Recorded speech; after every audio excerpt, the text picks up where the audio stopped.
unmute myself. Make sure that Fallen is going to be unmuted as well. Make sure we got this on chat. Give me 1 second, guys. Chat. Okay. All right, I'm maxed out in volume. Welcome back to the channel, everybody. I am Cause Nova. This is the Anime Crunch Show. And here we go. We got Fallen Neophyte right here. We're going to mute his stream so you guys can see him, and we'll get him unmuted here in a second in Discord. But welcome back to the stream, everybody. I am Cause Nova, and this is the Anime Crunch Show. Today we're going to be discussing and analyzing the first season of one of my top 5 favorite series, Durarara. I just posted an awesome TikTok about the name meanings of some of the characters, and I'm super excited to get into it with Fallen. But welcome back, everybody. Jim Jam, thank you so fucking much for the 300 bits. I love you, dog. Thank you so much. What's up, Bronny? How you doing, man? I'm glad to see you here. It's really cool. We got some support coming over for some of my Forza homies. That is really fucking cool. Let's go unmute in Discord and get ready to get the show started.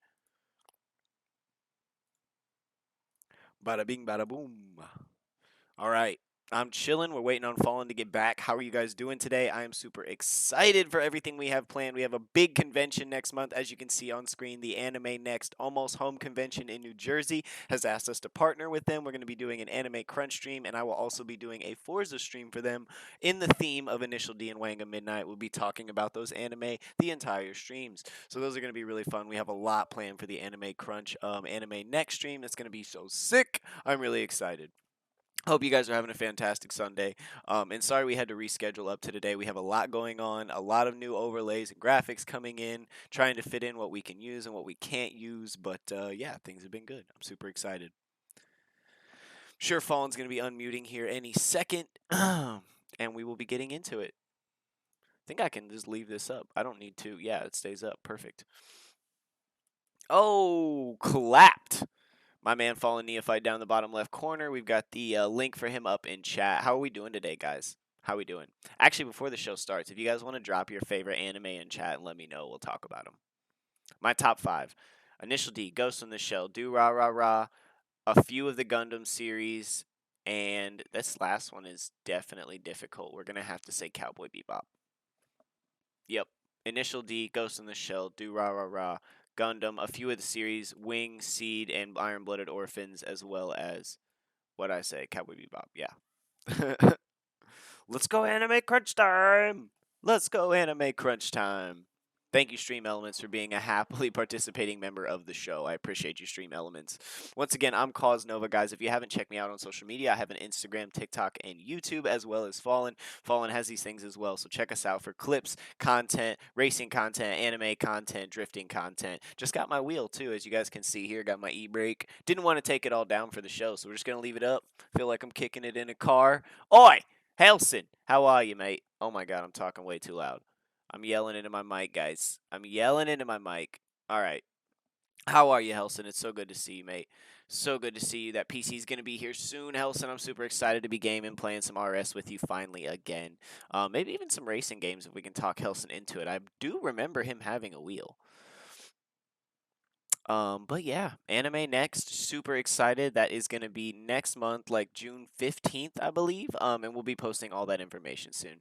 The only anime I watch is Naruto. Well, fuck yeah. There's enough Naruto to never watch another anime. What is there, like 900 episodes of Naruto? Like, shit, dude. If you start watching Naruto, don't plan on watching anything else for a while. I actually haven't finished Shippuden. I think I've watched all the way up to Naruto Shippuden, but I haven't gotten past there. I'm good, brother. How are you? I'm doing fantastic, dude. Breezy, easy like a Sunday morning. You know what I mean? I don't know if Fallen knows he's muted. He's been muted for forever. Yeah, I'm doing great. Naruto's a fantastic anime, so you really enjoy action, or at least you like Naruto. I hate being this guy making suggestions, Brawny, but if you like Naruto, Full Metal Alchemist is a very, very good show, especially if you have brothers. That show, like, it's so good. It makes me like happy. It makes me laugh. It makes me cry. I really, really, really enjoy Full Metal Alchemist. It's up there in probably my top 10 or 15. The Noah Pump. What up, Noah? What up, Noah? What up, Brian? Thank you so much for being here. I thought you said you were busy, Brian. How are you here right now? Thank you so much for being here, brother. We are just waiting on Fallen to unmute. We're going to be talking about Durarara, one of my top favorite series of all time. Talk a little bit about anime next in the convention next month, which I am super, super excited for. We've been working with some of their people, and they have been amazing, super accommodating, helping us change times and games. Like, these guys have been great. I am super excited for this event. Mr. Nova, how are you doing? Mr. Fallen, I'm doing great, chatting it up with the homies, getting ready to get into this, talking a bit about anime next. Have you mentioned that at all yet? Oh no, I have not. I have not mentioned Anime Next just yet.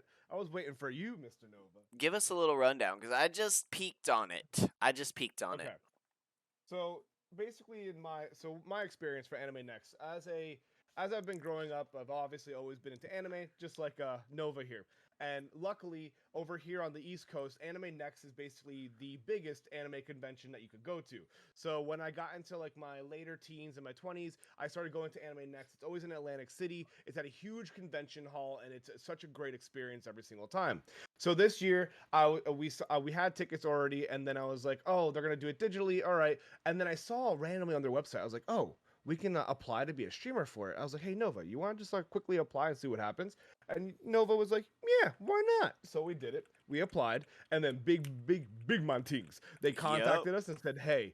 Yo, we want you guys to do Anime Crunch for be one of our featured streamers, and we are going to be one of their featured panelists here. So we're going to be creating a full 4 hour panel for you guys on Anime Crunch. We're putting money into overlays, logos, designs to make this as cool as Oh, possible for so the much whole coming, experience. guys. Some really Yeah, cool there's a graphics. lot of cool stuff coming. Yeah. So we're going to be changing up the whole look of the entire show for you guys for that panel. We're going to be having concepts like we're going to have our first segment where we're going to kind of go through the ages and the decades of anime, ranging from let's say like the 80s all the way to current day, right?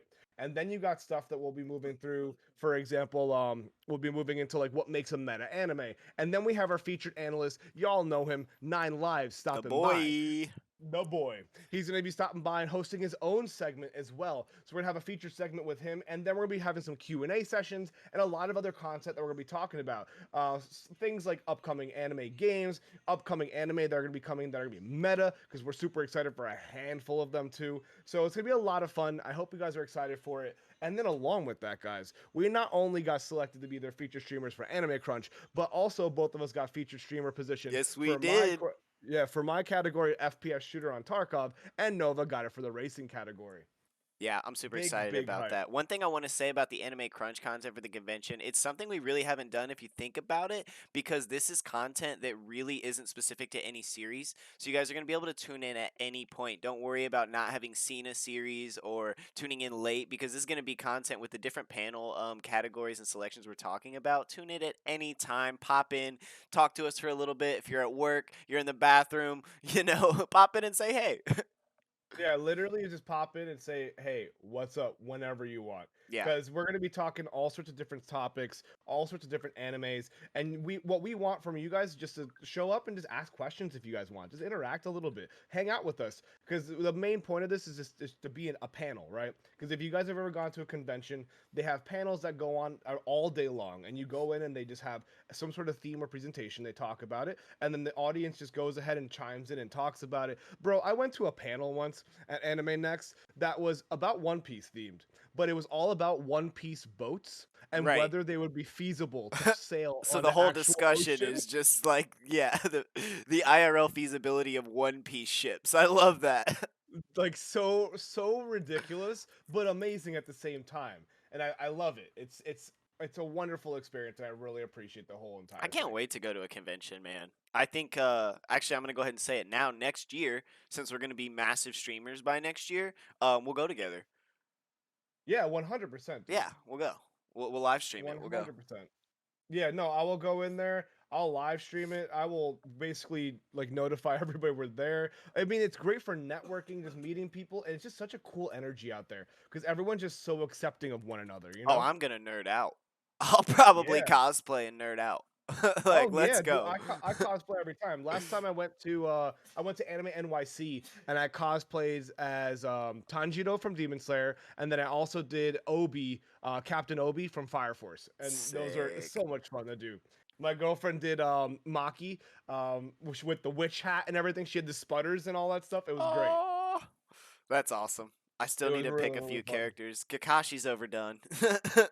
Yeah, well, I love going and picking characters. Like Tanjiro was like one of the only mainstream characters I've ever done. I Right. usually pick like off the like kind of like off characters, like side characters that Mhm. people know, but they have to like really know the anime to realize it. So for example, like my very first cosplay ever, it wasn't Itachi like everybody else. It was Hidan from the Akatsuki, and Okay. I made his big scythe and everything with the rope, and like I could throw it and shit. It was great. That's So I made awesome. that huge scythe and stuff, and I had like my hair slicked back with like silver gel and shit. It was great. I wish do you have you have photographs of this? I know you do. Yeah, I do. 100%. They're gonna be in the Discord later, guys. Look forward to that.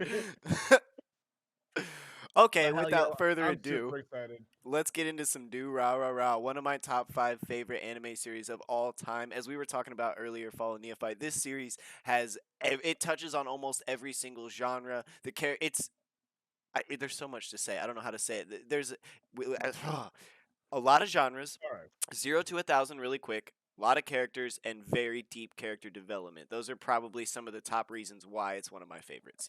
Yeah, I could definitely say that if you're a new anime viewer, right, and you don't really know what type of genre you're into, this is a very good anime to watch and start with because it has a little bit of everything, right? Hmm. There is sci-fi in here, there is horror in here, there is love, like there's love interest, there's slice of life, there's action. It touches on so many different genres. It has a like intelligent sociopathic like genre in there too. Like if for example, like characters similar to like Light Yagami Oh and yeah, Lelouch from Code Geass. Like it has a lot of different angles and perspectives when it comes to genres. And when you watch this, you will be able to identify the different genres and say, "Oh, I really like this aspect of this anime. Let me look into other animes that have this type of genre." And that will definitely give you a good leeway to go into other genres that you might be interested in, right? So very much that's what I so. really Very well said. appreciate about it. I Yeah, really appreciate that it has so many different aspects and perspectives to certain genres. that's a And good then way of looking at it.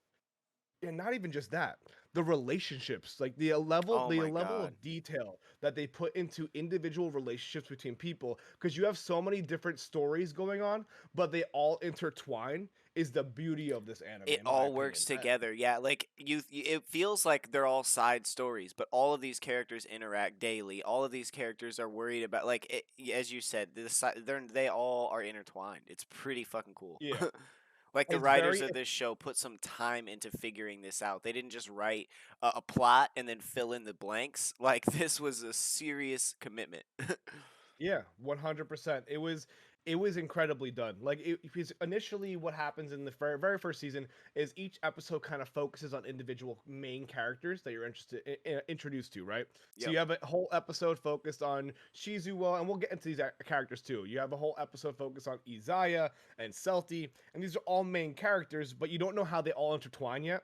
Hmm. And once they introduce all the main characters, they then all intertwine. You'll see inklings of them. Like I love the little touch in the very first few episodes where like main characters walk past each other in the streets of Ikebukuro before they've like Before actually they met know each each other, other. right? They're just Before they know each other, that is and they just so cool. casually move past each other, and it's just like foreshadowing that's done. That's so well executed. So much foreshadowing, which you have to expect with character development like this and the depth of this show. It's like it wouldn't make sense if there wasn't a bunch more levels of detail in every other aspect. Like it's so detailed in every aspect, you have to see that in the foreshadowing. And as the TikTok I just posted, if you guys haven't seen it, explains some of the main characters like names, and their names themselves are foreshadowing to what's going to happen in the show with those characters. It's pretty Yeah. interesting.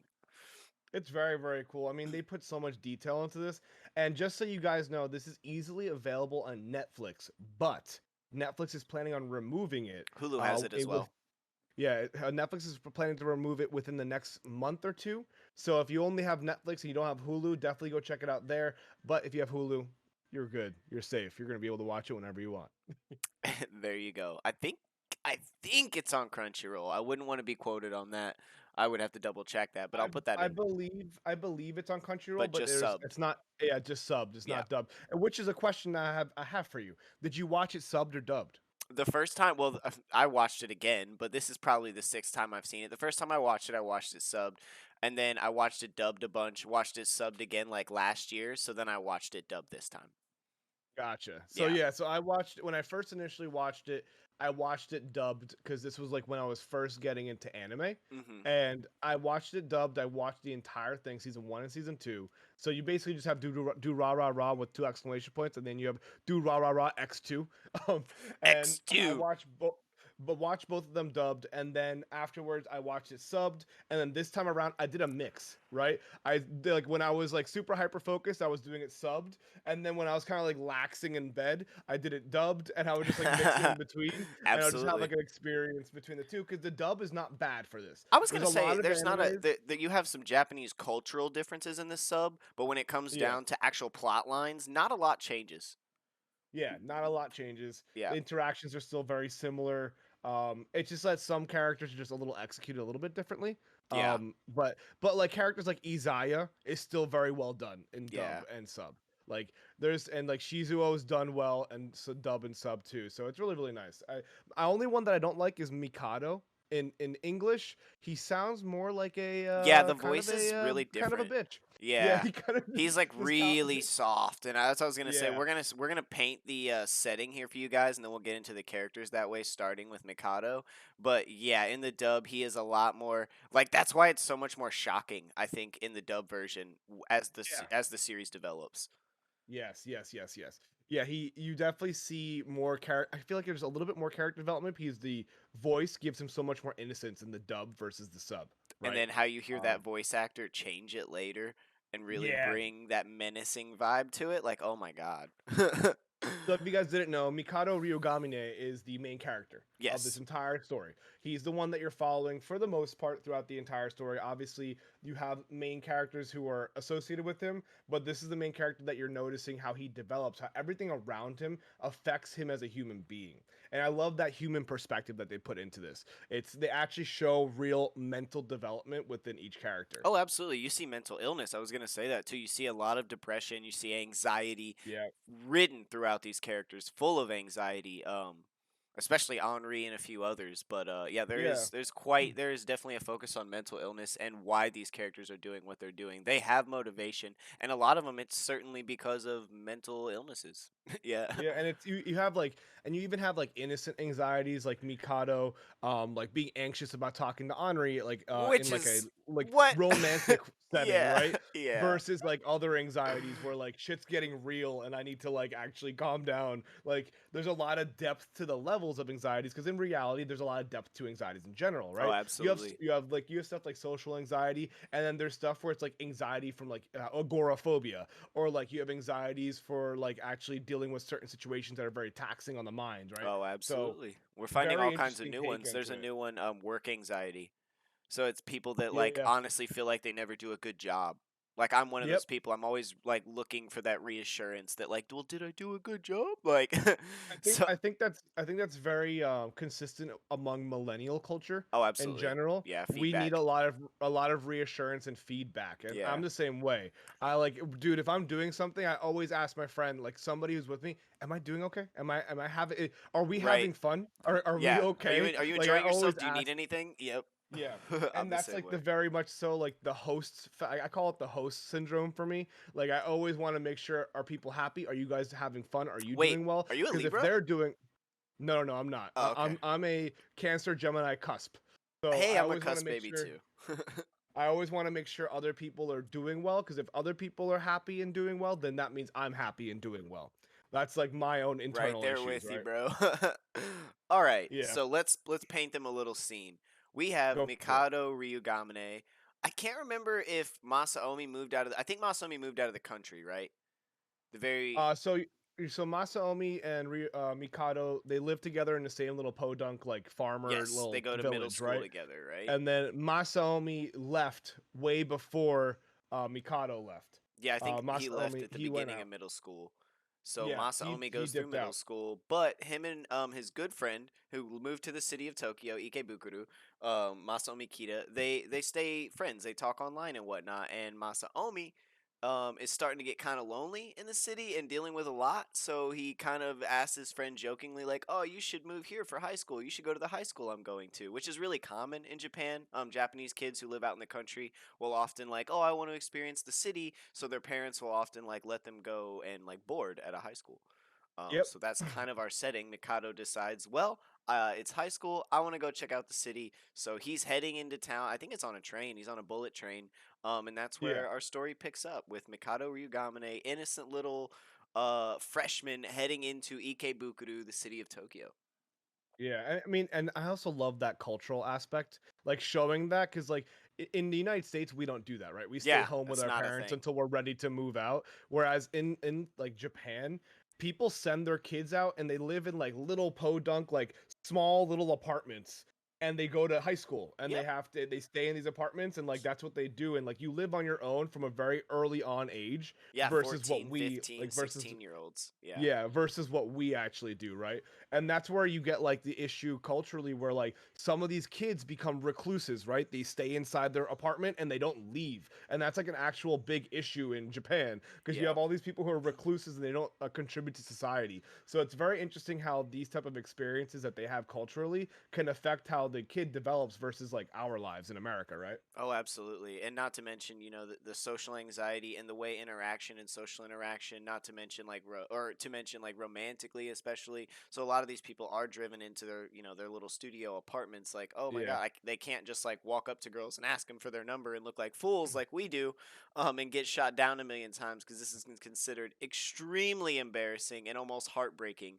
To a Yeah. lot of guys who have been sitting in their studio fantasizing about certain women Yeah. for months at a time. And it really does show like and it goes this goes into the anime too. It shows the importance of establishing relationships with other people outside of your family, right? Because if you're living Yes. on your own in the city, you got to have friends. And that becomes your separate family. That becomes your separate little network of people that kind of keep you sane, right? They keep you from becoming that Absolutely. recluse. And that's what, and initially, when Mikado enters the scene, having Masaomi there for him is what really helps him kind of mold and adapt to the city life, right? Because if he didn't have Masaomi, in my opinion, he wouldn't be anywhere where he is now. Like towards the end of this Oh, anime, absolutely. he Absolutely. would not have adapted well because his personality initially is very weak in Mhm. comparison. Masaomi is more of the outgoing extrovert, where Mikado is very much so introverted and kept to himself. So having that relationship led him to making all these other relationships and developing his own network of people. Oh, absolutely. And you could see that Mikado coming from the from a rural area, wanting some excitement in his life, definitely a thrill seeker. It's kind of weird. You see a dynamic in Mikado that's it's weird. He's very shy, but there's a side of him that really does like the spotlight in a weird way. Like, but he doesn't want it on him. He wants to do good things, but he doesn't necessarily want to get the credit for them, if that makes sense. Yeah, And 100% makes and sense. this boredom of him living in, this is what causes him. I'm assuming everyone who is watching has seen. So, spoiler alert, we're going to be talking about the whole series. Mikado is so bored that he forms an online gang with some friends he met online. Just as a Called meme, literally just a Yeah, meme. just a meme, It just a was joke. it was just a meme. It was a joke. Yeah. Because just to give you guys background, Ikebukuro is full of like these gangs, right? So a lot of these individuals who are living out on their own, they're teenagers and whatnot. They go ahead and they make these groups and these gangs so that they can feel accepted by all that jazz, all that kind of mental health stuff, you know.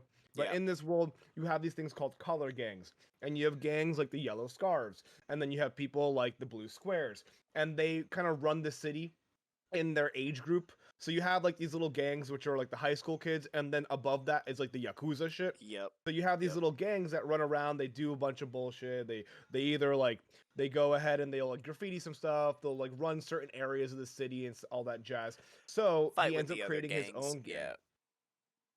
Yeah, as a meme. He makes a gang as a meme and decides like, I kind of want to have this gang do some good. I want to have this gang, not be like the other gangs. But Yeah, that yeah. So comes a he bit starts later.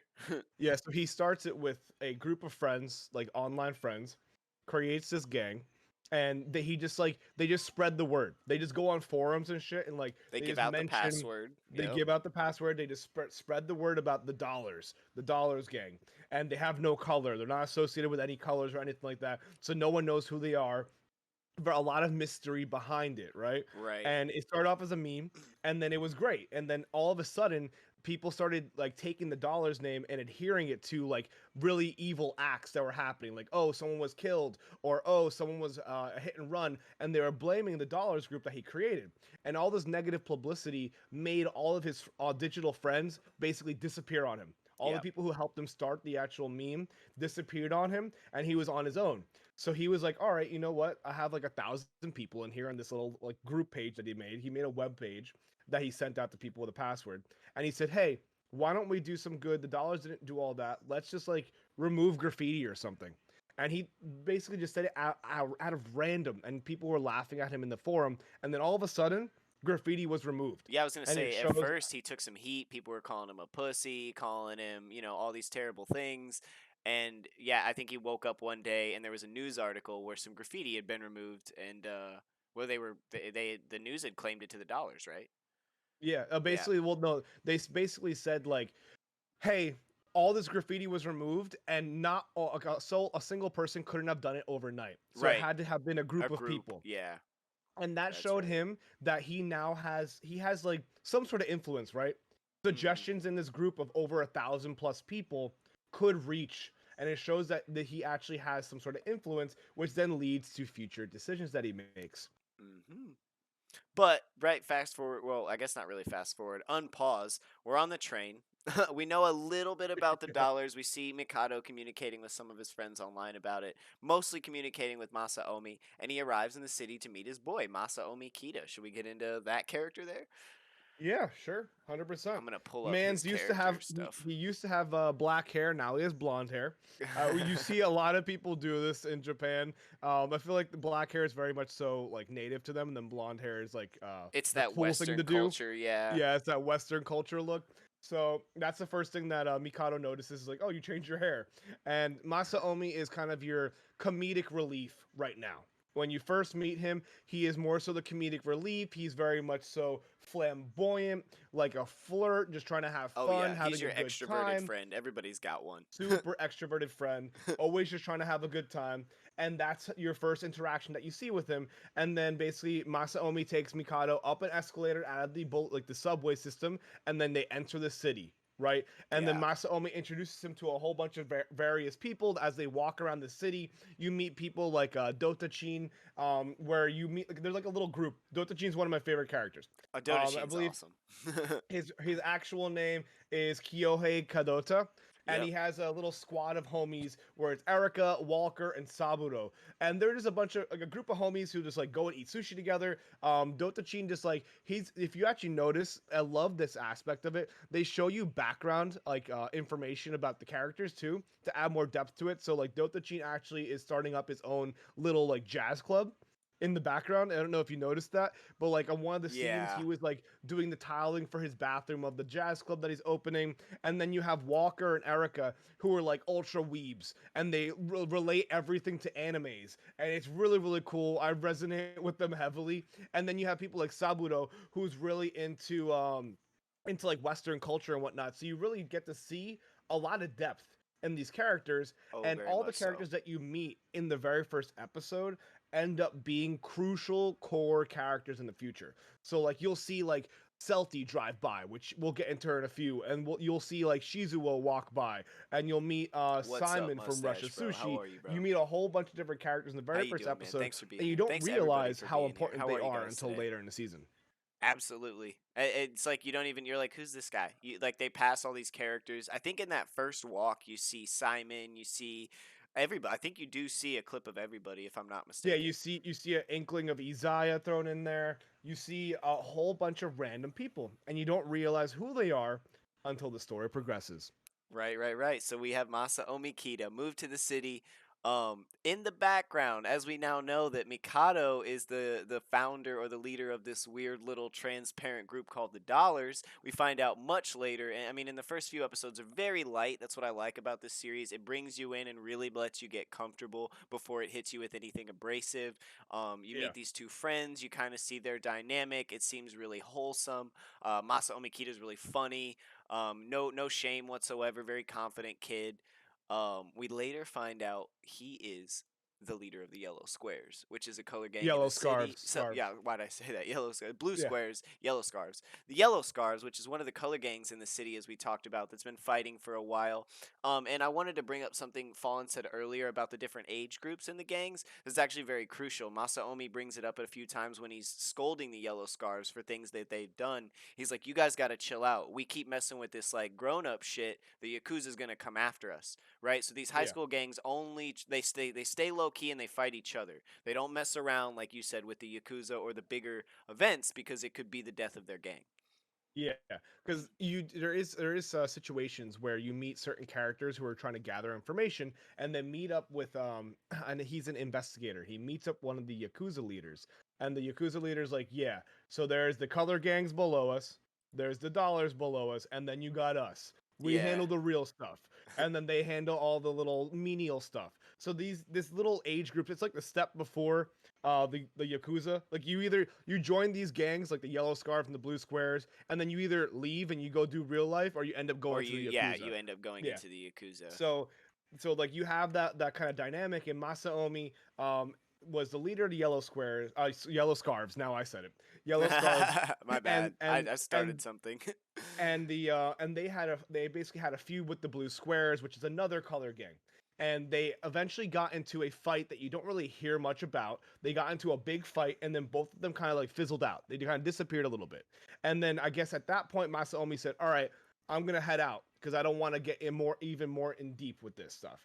And he dips out, and that's when the dollars they gain even more traction. Because Yeah. now these two main color gangs who ran the show for their age group have fizzled out. The dollars grew even more and more because they were more transparent, and anybody could be a dollar. And that's the beauty of it. It can be any age group. It doesn't matter who it is or what's going on. And that also leads to future issues because remember, with the age groups of the yellow scarves and the blue Well, thank squares, you it so stays much the for high being school here, guys. mustache, The bro. I'm dollars can sorry have it's raining. I adults, got a old beautiful day elderly right women. now in Like you'll see it in one of the sunny Southern scenes, you'll see that it California. has age groups across the board. You have people who are just like Westerners who are hanging out in Japan who join the dollars just to be able to be a part of something while they're visiting Japan. Like Right. it's really wild, dude. You see a lot of people take part in this, and then in the future, Yakuza do notice this type of stuff. Yes, they do. They do. And I'm gonna leave you with Henri while I go take a TP. Be right back. Yeah, absolutely. We can talk a bit about Henri. So when Fallen gets back, he'll be able to add to this, but I'll pull her up on screen real quick. Henri is basically as Mikado goes to his first class, they're asking about class representatives. In Japan, they have this thing where there's usually a boy and a girl in a class, and they're going to be the class representatives of like that year in that area. Henri stands up to do it, and Mikado is very interested in Henri and was like, "Well, I'll do it too." And that's kind of where we get the introduction to Henri Sonohara. Is they're both class representatives. Henri is a very, very interesting character.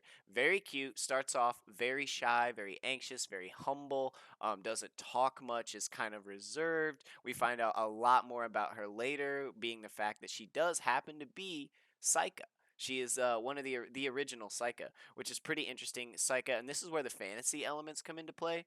Um, hey, we just got into it a little bit. We talked about how she starts out, and I just mentioned how she turns out to be Saika, but I have not talked about what Saika is yet. If you'd like to take that.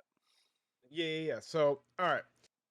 So you have a lot of fantasy elements. So we were talking so far. What we've been discussing is more so the slice of life, the relationship kind of focus, a little bit of the action focus because we're talking about gangs and violence and Yeah. yakuza and Yep. whatnot. But now you get into there's two main elements that kind of bring in the fantasy and the sci-fi element, and this is also horror too. Taika, it basically is the horror aspect of this whole anime, and it's known as the slasher initially. So you'll see inklings throughout the first few episodes where they kind of just talk about, oh, the slasher has killed another group of people, the slasher has killed another person, a slasher has killed, and you just see these random occurrences of like the slasher Yeah, going it's on, like the and name it's the really much, media gave Psycho. yeah, and it's really much so in the background. And then all of a sudden, if we haven't mentioned, they have a group chat. There's a group chat of like key members, all the main characters. They're in a group chat, like, and they don't know who each other are They're all in using this group fake chat. names. It's very They're all interesting. using fake names. Yeah, so you have like people like Mikado or Taro Tanaka, and then you have Seton, which is, I believe is Celti, and you have all these different names for individuals. And in this group chat, all of a sudden, Saika ends up joining and saying kill, kill, kill, and then it says must, and then it starts spamming the name mom, mom, mom, mom, mom, Mother, mom over and mother, over, yeah. mother, mother, over and over and over again, and this creeps people out. And I'll let you take it from here now. Yeah, it's pretty interesting. As he said in this little group chat, all the characters are there, and you start to slowly figure out who they are because they don't Yeah, tell who's you who who? these people are. You're seeing these random names like Taro Tanaka, and like you said, there's some other names in there, but it ends up being Celti. I think Mikado is in there. Well, I know Mikado's in there. It's Celti, Yeah, Mikado, Izaya's in there. Izaya's in I there. think Masaomi shows up sometimes. Yeah, Masaomi shows up later. I Yeah. believe Henri's in there, and Shinra is also in there. So like really core characters are in there, and a few people just pop in every once in a while, like new characters in the later seasons. But the main ones that you encounter in the first season are Taro Tanaka. You'll find Seton, which is Celti. You'll find who else? Dotachin is in there as well as Dotachin. That's his like pen name. Yeah. And you have a lot. So like his friends call him Dotachin as a pen name. So that's the first one that you actually figure out. Later and later you'll see that Mikado is typing in as Taro Tanaka. Yeah, Izaya we're some gonna way do like somehow like figures out probably that he's 2 Taro hours. Tanaka, I'm and thinking Izaya mustache bro, not three, refers to two. him. Thank See you you so later, much for Taro, that. and like dips out.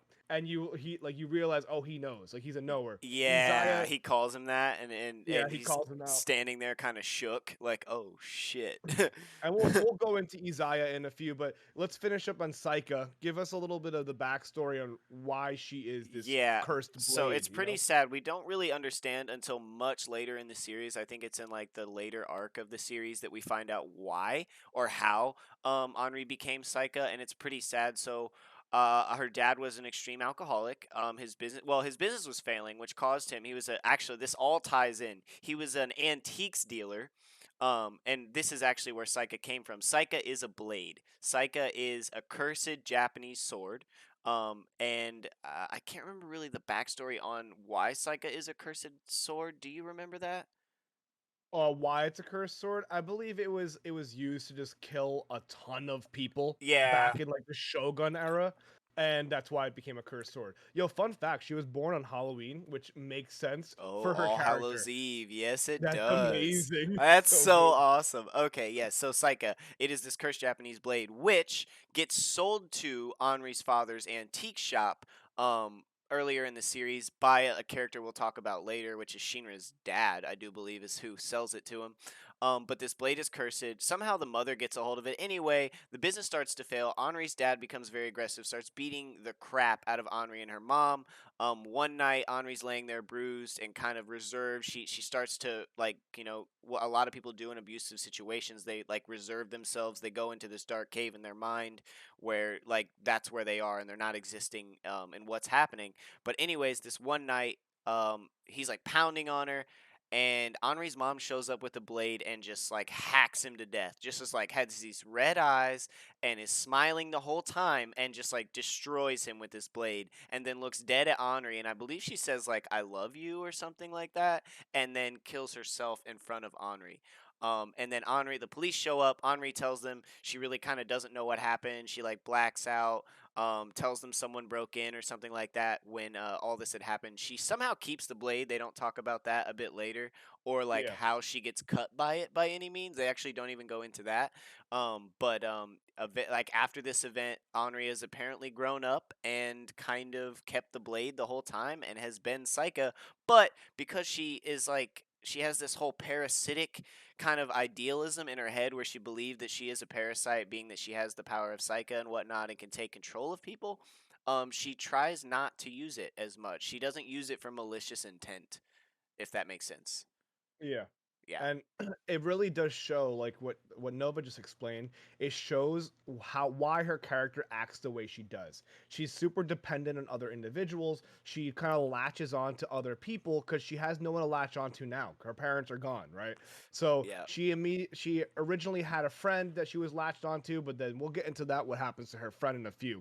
But she ends up disappearing. So then she has no one really to latch onto, and then she finds Mikado and Masaomi, and then she kind of just becomes accepted by them, and she realizes that she's not latching onto them and not really becoming dependent on them. She's actually experiencing friendship for the first time, which is an incredible experience for her, especially someone with so many traumatic events going on around her. Yeah, I don't remember in the sub, but since I just watched the dub again, I do remember Henri even makes a quote where I don't know if it's I think it is Henri that says it, but she's like she doesn't really understand the like first of all, she doesn't understand how to love, being that her Mhm. parents like her mom was like I love you and then kills herself in front of her. That fucked her up Yeah, and doesn't understand love, and then doesn't understand the difference between love and like friendship love. So this yeah. having the two boys there and trying to understand that dynamic is very confusing for her, especially feeling very parasitic with Saika. But yeah, that dynamic of not understanding the difference between love and friendship love, which I think a lot of us can relate to, especially at a younger age. Some of us now, depending on your age or maturity level, you know. That's a really cool backstory to Henri. Yeah, no, it's very very cool, and yeah, that quote takes place in the first season on the episode. As I mentioned, each episode kind of focuses mainly on one of the main characters, Oh, and it's in this is one. hers. Yeah, it's in her episode where basically Masaomi mentions that Mikado's interested in her, and then she kind of walks away, and she's like, "I really don't know the difference between friendship and love, and I don't know how it works." And meanwhile, when she's walking by and saying she doesn't really know understand love, she sees Seiji making out with the Her missing individual. best friend, right? Yeah, her missing best friend who has a different head, which we'll get into that in a few. Yeah. But a lot of crazy stuff happening in this anime. So that's Henri Sonohara.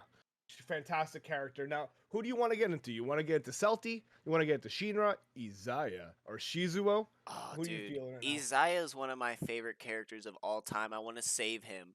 Let's get into Shizuo. Shizuo? He brings in the combat and the action and the shonen Yeah. elements of the anime. Of the anime. This is Yeah, true. I mean, Shizuo is a crazy character. So, let's say Mans has anger management issues, right? anger So, management issues to management say the issues, least. to Yeah, say the least. And let me just say, thank you for the follow, Brawny. I appreciate it. So Shizuo basically, when he gets very, very irritated, his body kind of just goes on autopilot. And what happens is that his obviously his he's super strong, but his actual bones can't handle it. So the man's picked up a refrigerator as like a 5-year-old and was about to yeet it at his brother for taking some snack away from him because he got super upset. And it like shattered his like his femur and his hips and his arms and shit. And as he kind of moved on, he kept basically doing this over and over again. Kept breaking his bones, kept yeah, trying to get stronger, and his goal is just to become so strong that he could control his anger by being able to be mentally strong rather than just physically strong.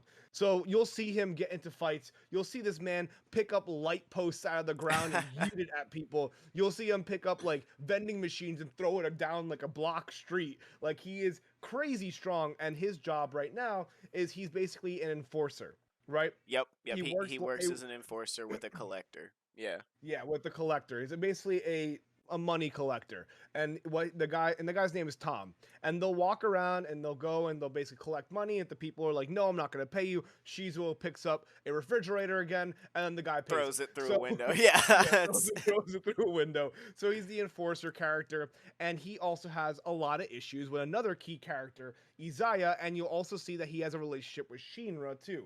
So there's a lot of levels to this character. He's actually brothers with a pop idol, which is his brother, which is another Hiwajima Kasuka. individual. Yeah, that's And yeah. great character and complete opposites, right? Shizuo is emotions on his sleeve. His brother is like lack thereof emotion. Yeah, Man's is super just like reserved and totally super in his reserved. head. Yeah. Yeah, super reserved, and like the one gift that he gives to Shizuo, because Shizuo has struggles staying in a job for a while. He's bouncing from job to job, doesn't know where he can stick. He ends up becoming a bartender one day, and then his brother shows up and says, "Hey, I don't want you looking like a schlub being a bartender. I want you to keep this job for once." And he gives him a bunch of suits to Mm. wear. Lo and behold, he does end up losing the bartending job, but since he got that gift from his brother, he always wears those suits no matter what, Yep, every he's single always day. dressed up, Because looking good. he always dressed up looking good because he loves his brother. Yep. And that shows a little bit more development into like the familial relationships that you see. And this relationship develops in the future as well. In the background, Shizuo went to high school with Shinra and Izaya. Shinra is the son of let's say, a diabolical evil genius scientist kind of guy. Fantasy So, real doctor guy. yeah, That yeah. yeah. and Shinra is also very much so into science and like biology and all this kind of stuff. And took a fancy to Shizuo because Shizuo is a science anomaly, right? Yeah, He's an enigma why his body works the way it does. something to So study. Shinra ends up establishing a friendship with him, and they become really good friends. Shinra is also friends with Izaya, and Izaya is a sociopath. Shizuo, ever since he met Izaya, did not like him. And you'll see this is kind of like almost as a comedy that goes a comedic relief that goes along the entire show. But whenever Shizuo sees Izaya and Ikebukuro, Shizuo goes off the panhandle, goes and just starts destroying the city, just throwing shit at Izaya, trying to kill him. And they try and kill each other, and then Izaya always gets away. It's kind of like a Tom and Jerry Oh, the dynamic situation. is very interesting. I mean, you have Yeah. Shizuo, who is, I look at it as like creation or peace, like tranquility and chaos. Like Izaya Yes. is chaos, Shizuo is obviously peace. But this is funny because Shizuo is very, very aggressive personally, but doesn't hurt a lot of other people. Izaya, not very aggressive personally, but continuously causes chaos and pain for other people. A very funny dynamic. Yo, Lunar Tech, thank you so much for the 69 bits, bro. I appreciate you, bro. Taking a break from cleaning the pool. You have a pool? Holy He has a shit. pool? You have a pool, Damn. Lunar? How am I like just finding out that you have a I'm coming over, dog. We're Yo, coming over. are we having a pool party? Anime Crunch in 2 weeks will be held in Lunar's pool. Hot tub stream confirmed. Hot tub stream Hot tub confirmed. stream with the boys. All right. Back to it a So, little bit, yeah. Because we haven't even yeah. So talked then, about Isaiah yet. yeah. Well, I'm gonna hold off on Izai. I want to talk Yeah, about not Shinra. yet. So Shinra is Before a we move on, fantastic character. sorry Yeah, to cut you off, brother. Before we you're move good. on, I want to mention that the name Shizuo Heiwajima means peaceful island, which is pretty Yes, funny. It's an ironic foreshadowing to Shizuo's character in the series. it's very ironic. It means the man is like the opposite of peaceful, but he Yep. wants to be peaceful. He has the He does drive and he the desires it. desire to be. Yes. Yeah. He wants to be strong enough to be able to be peaceful, but his anger gets the best of him, which is wonderful. It really touches on all sorts of different types of mental health issues, and I love this anime for that. Oh, So now you absolutely. got Shinra. Shinra is a very intelligent individual. His day-to-day job is he is a Oh yeah, surgeon for Lunar. the We're bringing Yakuza. the weenies. We're And bringing the beer. basically Mexican people beer. who get hurt in the Cuz that's what Yakuza I fights and love. all that kind of stuff, who can't go to hospitals, right? Because they'll get arrested, right? Shinra Absolutely. is their go-to guy. And that's how Shinra makes his side hustle. That's how he makes his money. Because the man's is a I was gonna fantastic say it's his surgeon. main hustle. Actually, I think he's just a straight up underground doctor. I don't think he Yeah, works. he's just a straight up underground doctor. That's true. Yeah, And that's his job on the day to day. And that's how he grew up. And his father is kind of like this evil genius kind of guy, and he gets more so into the sci-fi kind of stuff too. right. And this is where you end up meeting Celti. Do you want to talk a little bit about Celti? Yeah, and something I just realized is you said when they come out of the color gangs, as we were talking about when they get older, the three examples would be Shizuo, Izaya, and Shinra. They all kind of went into Yakuza work after that, Yes, after they grew up. exactly. Yeah. After they Um, grew up, it's true. you talk about Shinra. Yes, you said Shinra, right? Yeah, Shinra, and then that leads into Celti. Perfectly. Yes, let's talk about Shinra. As Fallen said, Shinra, Shizuo, and Isaya were high school classmates. Shinra is like an underground doctor, has a really nice apartment in Tokyo, obviously Super nice apartment, working for some of the bro. most powerful people in Tokyo, like, mending the Yakuza, mending Shizuo, helping people out. A lot of work you see him do for free, actually, and some fantasy work, some things that happen later in the series, like him, Following and I were talking about earlier, reattaches a head to someone else's body. First of all, reattaching a head, no. Yeah, like Reattaching to someone else's body, no. Um, it being alive, no. The head keeping the it's out there. If you guys watch the series, you know what I'm talking about. But so Shinra has incredible technique, so much so that he's able to do things like this or perform plastic surgery to the point of fooling people's loved ones and family, which he does quite frequently for people that also need to disappear. So he's not only mending people that are like shot up or whatever, but he's performing plastic surgery or your basic routine, doing checkups on Yakuza bosses' kids and things like that. But Shinra is a very genuine character. Um, at least we believe him. I believe him to be, even Yeah. overall. I believe him to Well, be. I mean, he wears his heart on his sleeve. He's His very intentions are honest. always known. Yeah, Yeah, even if it makes him very very seem honest. weak, he's not scared to say what he's feeling, and I really like that about Shinra, and I think that's why he has one of the best or strongest relationships with the least ripples in the series, like his relationship with Celti, a character we're going to get into here very soon. I wish there But was more I could that's say my on. Go that's ahead. my favorite love relationship. Oh, it's That it's beautiful, such a right? cute relationship because it's so well done. The shy girl and the boy who loves her like obsessively, like Yeah, like obsessively loves her, but she also like she has like kind of like the dominant personality in the relationship, exactly. Yeah, but the dominance is switched. he grounds her really really well. So it's Hmm. a great dynamic. And then let's go into Celti. Celti, you'll see her in the very first episode, referenced Yep, I'm as gonna the pull her Headless up on screen. Rider. You guys have probably Yeah, all seen her in promos. If you haven't seen the show, she's kind of like who they used to show off a lot. She is the chick in the black suit with the kitty, bunny ears, biker helmet. She's yep. adorable. She's salty. Everybody cosplays at her as her at various conventions. I've seen this cosplay so many times because it's a It's a black very good latex one. suit with a helmet. That's all it Yep. is. So she's a fantastic character. You meet her initially, and she is known as the Headless Rider or the Black Rider, depending on what version of the show you're watching, dub or sub.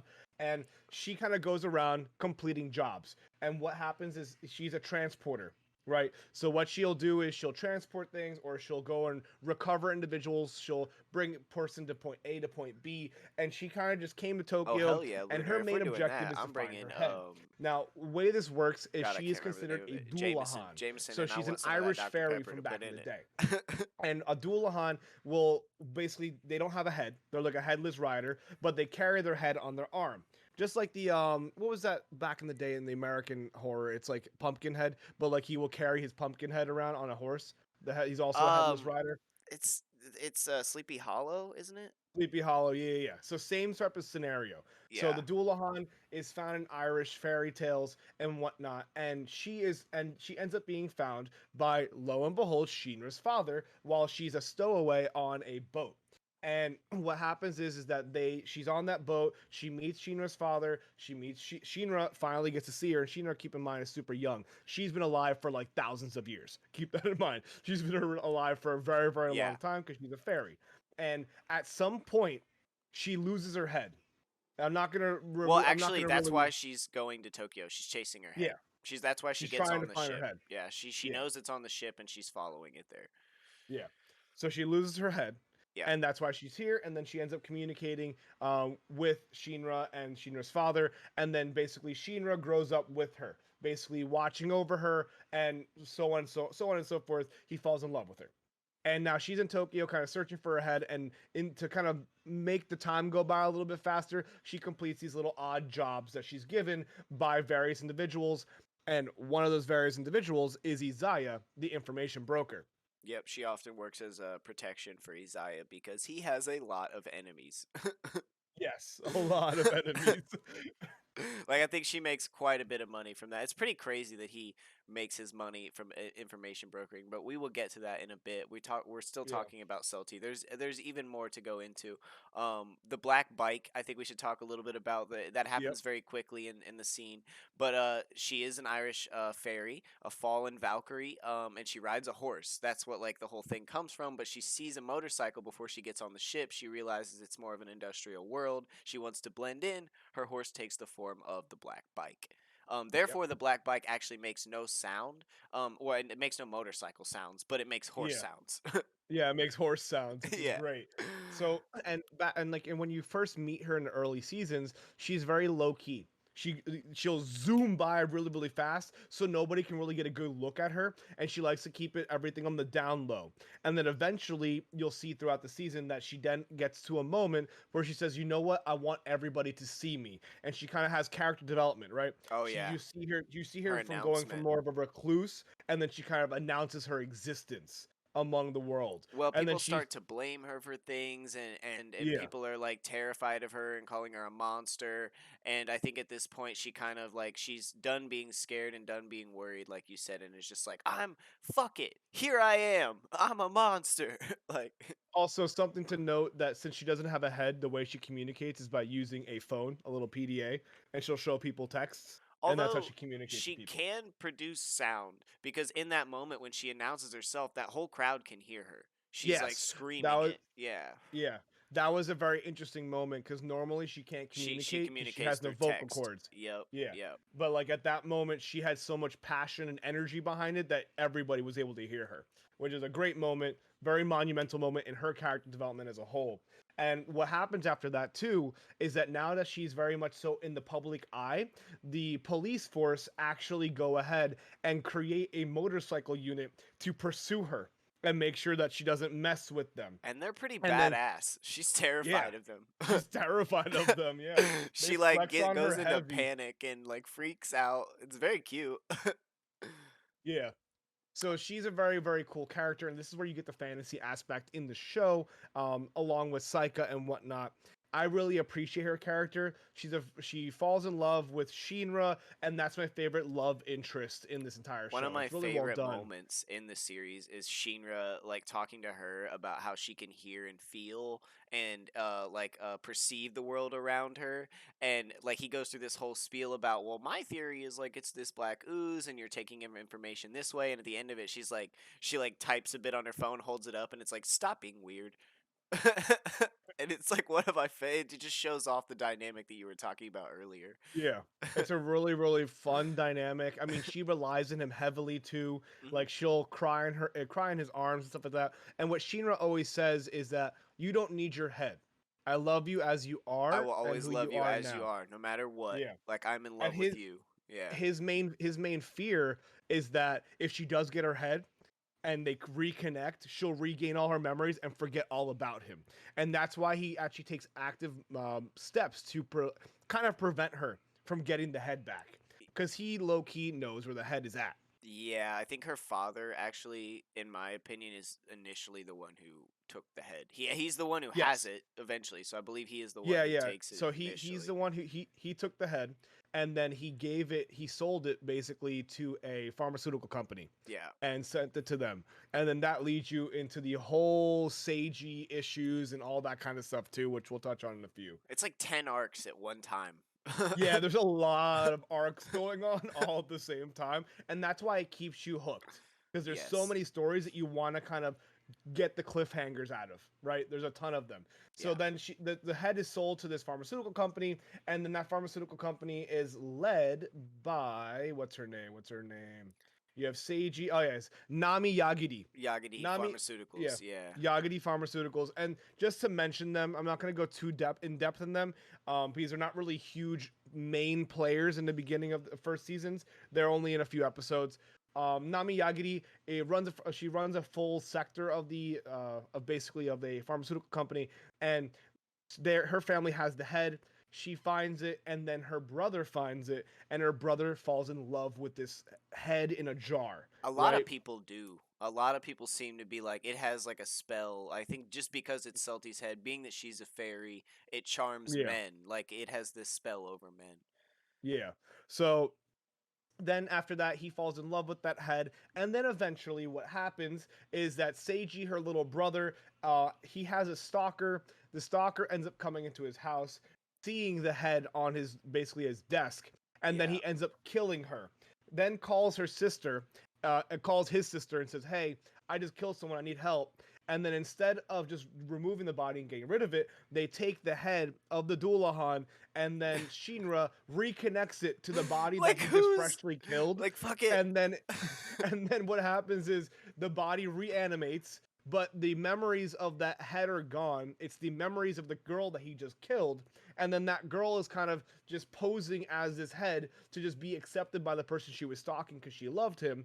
And then that whole love dynamic happens, and then eventually what happens is they realize that the girl retained her memories is not actually Celti's head's memories. So then there's a whole weird love dynamic where the Seiji says, I'm gonna love you because you have the head of the person that I love. but I don't actually love you. And the girl was like, okay, I'm all right with that because I love you. And they have this Oh, super weird love dynamic that goes on. Not to mention, the older sister of Seiji has a little bit of an off kind of love for her brother. yeah, So it's definitely a hentai anime type love for her little brother. It doesn't get weird like that. It doesn't get like doesn't physical or get weird, yeah. romantic ever. But she It's just definitely like psychologically yeah, it's like a very obsessive, obviously unhealthy love. But I want to touch on that because that is actually the story up until a very interesting moment that happens pretty quickly too in the story. Um, the girl with the head that Seiji's into actually reveals that that isn't Celti's head, and Celti's head wasn't attached to her. That Shinra actually just gave her plastic surgery to look Yep. more like the head. And Yep. then so Seiji's like, well, you're not the head, but you look like it. So yeah, it's kind of weird. The whole story, you do believe that the head is attached to this girl, and then you find out she just had That it's surgery not. to look like the head, and the head is not attached to her. Yes, it's kind And of then another plot twist. Yeah. and then the real head ends up falling into the hands of none other than Isaiah, the information broker. Isaya Orihara. You want to talk about one of the best sociopaths ever created in Yes, any I sort of anime? do. Yes, I do. Everyone, The this only is the only person that I could compare him to is Dennis Reynolds from It's Always Sunny. That's what the a only level yo. Honestly, of that's why you're my co-host. What a masterful comparison. Well said. Well said. If you guys watch Always Sunny, which I mean, I feel like there's a big group of people who watch Always Sunny, but we're hard to find. I ask that a lot. People are like, "What's that?" And I'm like, how do you know who Charlie Day is?" And they're like, "Yeah, the funny guy, the little guy." I'm like, but you don't know Always funny Sunny. guy.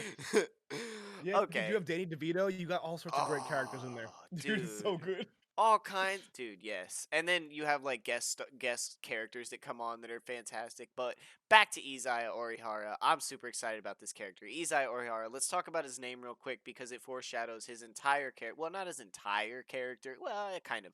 Izaya. The Japanese like they took this name is based off of I always pronounce it wrong. Isaiah. Isaiah, sorry, it's Isaiah. Every time I say Isaiah, it messes up the pronunciation. Isaiah, which is the biblical name, and it kind of has a meaning roughly to like one who watches over the crowds, which is pretty funny because as we've stated, Isaiah is certainly a sociopath. I don't want to call him high functioning because I don't think he's in that much control over it. As you see him like setting fire to a chessboard in his apartment at one point, just like I think hysterically laughing. I'm pretty sure initially in the beginning of the show he's a high functioning sociopath. You think he He loses it has over time? he That's loses it interesting. over time. That's In true, yeah. initially Because he's not initially when he so starts, abrasive. Yeah. yeah, he's not abrasive, he's not impulsive. Initially when the show actually starts, he's a lot more in control of the situation because his quote is he loves humans, right? He Hmm. loves analyzing and observing humans and how they function. So the first time you ever meet Isaiah, he pretends to be somebody else and he's texting this girl who's suicidal and then tries to go ahead and What basically a get her to scene. commit suicide, right? Yeah. But instead, he then pays other people to kidnap her. And then what happens is when she gets kidnapped, she has second guesses about she's like scared, right? She has a scared mechanism. Oh my god, I'm kidnapped. What's happening? And then he basically analyzes that whole situation. He calls Celti to stop the kidnappers, and then when she was saved, she felt relieved. And then Celti basically drove her back to where Isaiah was. They met up, and then Isaiah psychoanalyzed the crap out of this girl Oh and my said, god, "Did you feel breaks her relieved?" down. Breaks her down. Like you wanted to kill yourself, but you got worried when you got kidnapped. Now you feel relieved when you got saved. So then why aren't you killing yourself? And then just laughs at her and then Yeah. leaves her on the top of a roof to go and kill herself because he breaks her down so aggressively that she becomes minuscule. She feels like nothing. And then she goes and tries to kill herself. Luckily, Celti's still there, uses her shadows to kind of save her, and then says, "Go on your way, live your life." And bro, Thank you, Lunar. that whole entire scenario was outrageous. This guy is in like it's sadistic. He's evil, and I love it. It's so well done. It's really crazy mustache, like, and the way he does it, it's like why I like characters. I really have a passion for sociopathic characters. I really like Sherlock Holmes. I really like Dennis Reynolds. Isaiah Orihara is a good example. I mean, you could name him all day long, but it's really his character is fantastic. So he's an information broker in the city, working with the Yakuza, working with Celti, working with Shinra, working with anyone who needs to buy and trade information, but he gets bored. He's a sociopath. He doesn't have emotion, so he likes to watch other people experience emotion and go through things. Is another reason he enjoyed breaking that girl down or seeing her get to the point of suicide, because Isaiah can't imagine suicide. He has no emotion. He can't hate himself or not love himself in a way. Thank you so much for the biddies, J Drifts, by the way. I really appreciate that, bro. But yeah, that's Isaiah Orihara, and he really like that's why he's an information broker. It makes complete sense. The second half of his name, Ori, means folding. Hara means field, and in Japanese, folding field knife or field knife is what they call a pocket knife, and this is actually his weapon of choice, Yep. which he only uses for defense. As we talked about, he hires Celti as protection about 90% of the time, but when Shizu-chan comes after him, he has the pocket knife. And there's a lot more to be said about that. He helps, like as we find out later. Isaiah is the one who helps. He helps Masao, not sorry, not Masaomi, Mikado put together the dollars as a gang. He helps institute almost all of the violence in the series and a lot of the things going on, but he does it from the background. You see him do a few nice things for people, but you see that these things really only ultimately lead to what he wants. Yeah, his own self-satisfaction, right? Yeah, exactly. He and it's I love the fact that he just likes to have information on everybody, and he always tries to work information out of people when he Mhm. talks to them. Did you That's notice at his. his desk he always has his computer, and then he has like a small, like in Japan they have like those smaller laptops, but they're usually only meant for like web surfing, but he uses it as like a secondary. That's his secondary like false communication method. Yeah, Yeah. it's great. It's really, really well done, dude. This character is so incredibly executed. Both the dub and the sub version of him are really well done. The character you and as I mentioned, he's a high functioning sociopath to start. And then as everything kind of divulges and he basically is like a puppeteer and he watches all these individuals kind of interact and all this stuff unfold, he slowly but surely loses grasp and control of everything that he's doing. And Hmm. then he starts lighting fire to the table and all that kind of stuff that goes on. So really well done, and I love the development of these characters. It's so good. This is one of my favorites in any anime. What's truly interesting, and I'm really kind of just thinking about it now, and I've seen this series many times, is his friendship with Shinra. Now that I'm thinking about it, he really doesn't do anything to. He does do some shady shit to Shelty, but he doesn't really come at Shinra in any way. Doesn't Shinra stand up for him in a scene in high school or something? Is that in season two? I'm trying to remember why Isaiah has a friend, like why he's so cool with Shinra, or at least accepts him. But I believe Fallen's communicating with chat. All right, Oh, I'm back. oh, you're fine. You're fine. We're talking about why. Did you hear that? Now you were friends with you mentioned Shinra and Izaya together. Yeah, I'm trying to. Was there a scene with them in high school where Shinra sticks up for Isaiah or something? Like, why does Isaiah have a respect for Shinra? Is it? I Oh, it's think it, because he does interesting things. It's because he's interesting. yeah, Yeah, he's that's because why. he's super interesting. Yeah, He's because he that's fucking Izaya. he does weird shit. Izaya literally only cares about people who interest him, and Shinra is very interesting because Peace, he Lunar. does Much some love. very interesting stuff. He does a ton of interesting things, and the way his brain works just doesn't make it does. It's not like a basic human. Right. His brain, Shinra's brain works in a very peculiar way, which always surprises Izaya, and that's why Izaya likes him because he never knows what's gonna come next. He's not predictable, Right. and Isaiah, like for example, that girl that he broke down and pushed to suicide, she was predictable to him. That's why he Yeah. didn't care for her. He wanted her. He didn't care if she died. Whereas Yep. Shinra, he actually cares about him because this guy's not predictable. He's always on the edge of his seat to see what this guy's gonna do next. Hmm. I think that's why a lot of Whereas, people say that he loves Shizu-chan in a way, because he's yeah, so unpredictable, so yeah, violent. Shizuo is so unpredictable, so violent, and I love the little like you'll have Izaya interacting with other characters, For example, like there's a scene where he's talking to Mikado, and then like all of a sudden Izaya grabs Mikado, shifts him to the left, and a Like a vending machine fridge or flies past something. him. Yeah. Yeah, like just flies right past him, right? He's like, And well, then I you see gotta go. and then at that moment he's like, "All right, I gotta go, Taro Tanaka. See you later." And then Mikado's like, "Oh shit, he knows my actual pen name." Like has his realizations. So the guy's a very good information broker to a T. The guy knows his information and he's good at dealing it. And it's Thank you, really well done, Jay. man. Yeah. Really well done. So let me look back at the main list. Who do they have in the main list? I mean, that What doesn't do you, sum up Izaya. I say watch the second season if you guys really like the first season because the bruh? character just continues to develop. We've kind of Yeah. touched on most of the main characters, but there's a lot of other people in here we could talk about, or we could jump into the storyline a little bit. What would you like to do, Fallen? Um, let's see. I mean, I'm looking at the character list. We've talked about all the main Oh key my God, players Jay! Thank for you season so 1 at much. least. 400 biddies I mean, I've rocking. mentioned Love you, Simon. dog. Simon is I'll be there for I the would say podcast the as well, only guys. The individual Team in Devolve podcast Ikebukuro is right who after can this, so more actually content to come. match Shizuo's strength. If you'll notice that Shizuo will throw like there'll be scenes where he'll throw like a lamppost and Simon, this big giant Russian African American man, catches it. And he'll just be like, nah, fam. And like he's the only one who matches his strength. He's a very interesting guy. The guy helps run a sushi spot, and he's kind of like a individual that's always around town that everyone knows. You get more information about him and the Russians later in the second season, and he's a very cool character. I mean, we talked about Erica, we talked about Walker, Dotachin as What was well. the name of the reporter? I'm trying to find him. Yeah, the Because reporter. So the he had a whole reporters. episode, right? Yeah, he had an entire episode because he was looking for the strongest guy at Ikebukuro, Yep, writing a and he magazine article, which is why and we know that's Shizuo and Simon are the toughest. yes. I'll look for his name now. I can't even. I think it was an H or a K, but I honestly can't remember what it started with. He was the He's he ended up being the father of Mika Harima.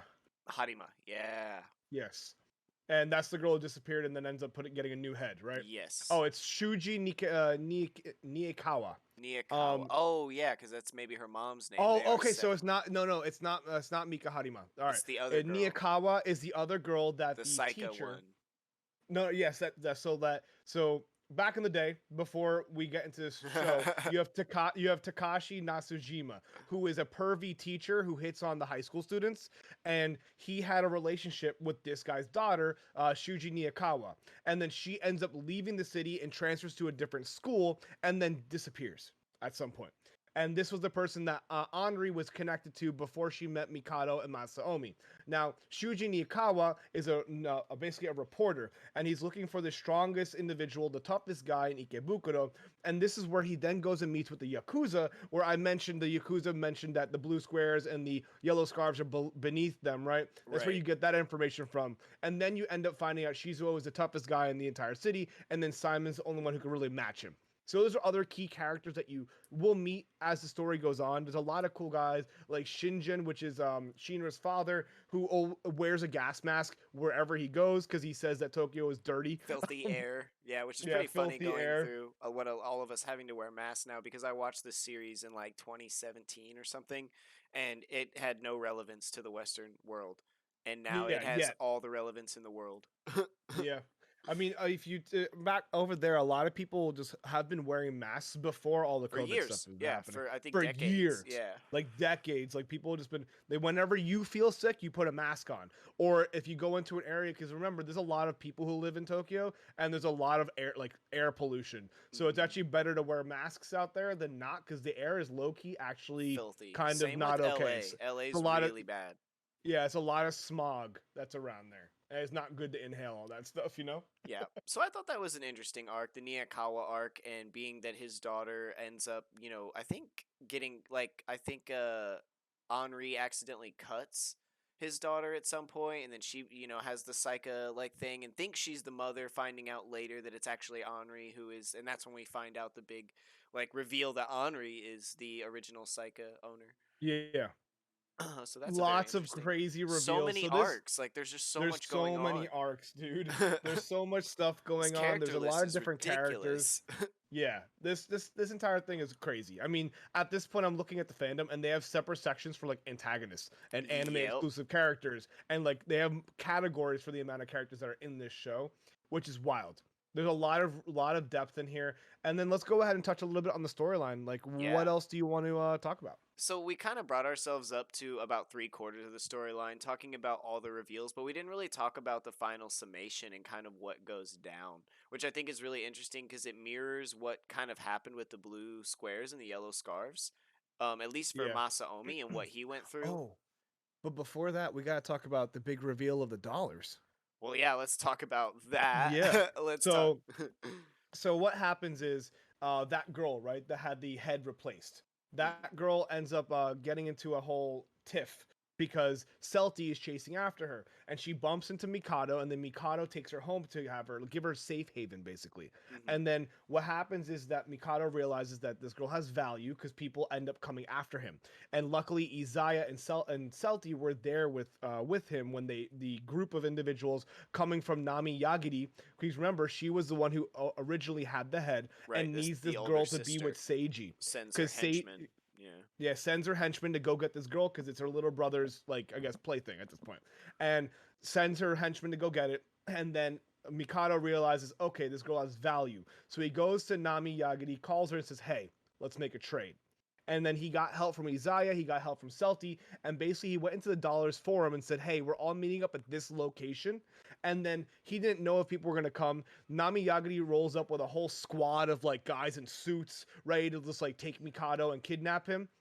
And then because oh yeah, keep in mind Nami Yagiri, that whole pharmaceutical company kidnaps people on the regular just to run tests, Yeah, human kills, experiments, kidnaps kills people. people It's whatever. regularly.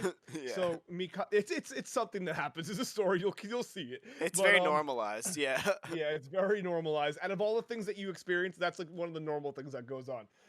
So you touch upon human trafficking and whatnot. So she brings this whole squad of people ready to take out Mikado because Mikado has the girl and knows where the girl is. And then instead, when Nami Yagiri starts sending these people over to Mikado after he does a big old monologue saying that he wants to help and wants to like make the entire city better, he Right. then goes and sends a text saying anyone who's not looking at their phones right now is an enemy. Don't do anything to them, just stare at them. And then basically this entire area while he's doing through his Which monologue just seemed like gets a packed. crowded market at first. We Yeah, just it see became like a people. crowded market, but it got even more packed. If you notice in the Right. background while they're Yeah, having their they fill in. discussion, more people and more people and more people. And then when he sends that text, literally everyone's phones just start popping off. And it becomes a symphony of like ringtones going off. And then Nami Yagiri is just like, what is going on? What is happening? And then all these people basically prevent the henchmen from getting to Mikado. And then Celti comes down from the rooftop on her horse. That's where she Massive makes her reveal. big Yeah. reveal as to who she is. I am here. Look at me. I exist. And then she ends up being revealed as part of the dollars. And then you have Izaya who's there too. So that's a huge thing. And then basically what happens is the only people who know that Mikado runs the dollars is Celti and Izaya at this moment in time. Yeah. And he's the one who gathered everybody. And there was easily over 500 people in that one little district, shopping district. So they end up doing that trade. Everything goes on as planned, and yeah, it happens. And that's the big reveal for the dollars, and that's a I great think moment in that's the the anime. night that Henri finds out as well. That Henri finds out about Masaomi and Mikado. Because she About finds out from Celti about Mikado being the leader of the dollars and I Masaomi don't I being. don't think that happens just yet. Oh, maybe it's At that later. moment in time, It's yeah, just at that another moment in night time, scene. Masaomi and all them, they don't know anything about Mikado starting it or running it. It's only Izaya and Celti at that point. And then Gotcha. later on the season, then people start realizing, and then stories kind of start unraveling, and people's personalities start to break and bend, and it just gets crazy towards the end, guys. Oh my god, doesn't it? So yeah, I mean, pushing through this story, we kind of end up toward the end where it's this final summation. Everything's really heated between the yellow scarves and the well, actually, so much happens. It's like the yellow scarves is revealed that most of the yellow scarves are actually blue squares who've come in to take over the yellow scarves. So the blue squares are causing havoc, and I believe they once again kidnap a girl, right? It kind Yep. of plays out the same way, and this is what happens earlier between the final battle between the blue squares and the yellow scarves is Masaomi's like main girl gets kidnapped and they break her legs. Masaomi runs all the way there but gets too scared to go in and help her. She eventually is saved by Kadota? Or no, Celti saves her the first time, right? Yeah. Celti saves her the first time. The second time, the same thing kind of happens, but Masaomi actually is like motivated, ends up getting the shit kicked out of him through some stuff. Fights like gets like who was it? It was like it wasn't Albo, but it was like one of the like douchey guys from the Blue Squares, and he Blue like squares. Yeah. yeah, and And then yeah, and then you realize that he was actually running the yellow scarves at one point, and they were getting into some really heavy stuff, and then his girl was getting hurt, so he left. And that's why he's like the comedic relief for a hot minute, and then you see his character development just kick in right here. And it's right. crazy. It's really well done. So by the final episode, I think it happens in the second to last episode, but basically Masaomi's out of the yellow squares. They're like, "You're out of here. We're leading this." Scarves. Like, huh? Scarves. Scarves. Damn, I did it again. Yellow squares. Yellow scarves. It's why do they have the same S name? That's so and then the dollars is so different. Like, okay. Yeah. Okay. But yeah, so Masaomi is no longer in the yellow scarves and it looks I can't remember where the dollars are at this point because they kind of go through some highs and lows toward the end there really quickly where like that's like a big high where Masaomi kind of saves that or Mikado saves that girl but then they're kind of lower in power, people are leaving the dollars. um It goes through waves, right? yeah. And then they kind of just heat like they you have a whole big boiling pot, and then it goes down to a simmer, and everything kind of simmers out for a little bit, and they end the season, and then they bring the everything back, and then the second season is where shit hits the fan. You meet a whole bunch of new characters, and all these playful characters that we met in the first season start to warp, and their personalities change, and Mikado becomes something completely different than what he actually is now. That's what I was doing. I was thinking of season 2, like how do I talk? And then I was like, oh, the first season kind of simmers down. We have Masaomi in the hospital. He's reconnecting with the girl, telling him, like, I'm into you. I see what I did wrong now. I'm totally devoted to you. And they take off. Masaomi and his girl take off. Mikado's left in the city with Henri, class representative. Things are simmering down and normal. But it's pretty cool because Masaomi shows up in their text chat and Mikado everybody kind of instantly knows it's Masaomi, and he's like, "Hey guys, just wanted to say hi." Da da da da. And they're like, "Oh my Yeah. God, please come back. You're welcome here anytime." And that's kind of where that leaves off. Is everybody's kind of mellowing out. Things are good. And Shinra and Celti are on the patio doing it, like they're Yeah, having a they're good. having a good time. Yeah. Yeah, it's a very Shizuo's high just straight note. vibing. Yeah, Yep. it's a nice high note that they get into, and it's a great way to end this season. And then the second season, oh my god, it's just so well done, and everything just kind of goes off from there. It's very much so worth the watch. I really, really appreciate it, and I really enjoy it, guys. Oh yeah, let's it's time for the deep dive. It's time for crunch time, dude. The crunch time, It's crunch time for time. crunch time. You want to go first? Yeah, let me see. So let me hit some Jeopardy music real fast, and let me think. Give me like 2 seconds. Yeah. Jeopardy music. Guys, let me know what you thought of the series. If you watched it all, it's crunch time. Put your ratings 1 to 10 in chat. I want to know what you guys thought. And thank you Yeah, guys so definitely much for let us being know in here. chat. You know? Definitely let us know. But I would give this series as as are we talking as a whole or just season one? As season 1. Season 1. Season one. Yeah. I would give it I would give it a solid, let's say an 8.5 to a 9. Damn. Hell 8.5 yeah. cuz 8.5, I mean, all right. The pros, right? It hits like over 5 different genres of anime. That's one thing that's incredible to me. There's so much different aspects and perspectives that go into it. The development of the actual character relationships and individual characters is bar none, right? It's incredibly done. It Absolutely. has some great character development that I love, and you see it all in season one. A lot of that usually in other animes takes multiple seasons to see more development. Season one has crazy development for a lot of main characters, and it's really well executed. There's characters that I love. There's characters that you're meant to hate, and it's really really well done. The voice actors do a great job of personifying these individuals. So I really appreciate all of that. That's all positives in my eyes. Right. Only negative that I could see is that for an individual who is not very used to high paced like arc development, it will be a little bit Absolutely. hard to keep up. It'll be a little Yes. bit hard to keep up with everything that's going on because when you get into like 5 episodes deep, there's like 6 or 7 different arcs that are all simultaneously happening, and though they do a good job of tying them all together, if you're not paying attention the entire time, you're gonna get lost and you're Yes. going to be completely lost in the sauce. So this anime as a whole, I would recommend is you should be if you're going to watch it, you got to be watching it wholeheartedly. You can't just be sitting on your phone texting and just listening to it. You got to be looking out for all the details in the imagery and in the words that people say. And that's the only thing that gives me a point off, right, from being a Yep. 10. It's that it's a little hard to keep up with if you're not completely committed to watching it. Well But said. beyond that, well done. And the score, the music is so well done too. Oh, yes, Gotta it mention the is. score. The score Yeah. of the actual show is very well done. It has like similar vibes. Each character has their own kind of music type. They have they do a really good job of doing the score for like the horror moments and the fantasy moments, the action moments, the relationship moments, just background noise. Like they do a great job of even just executing the sounds of a city.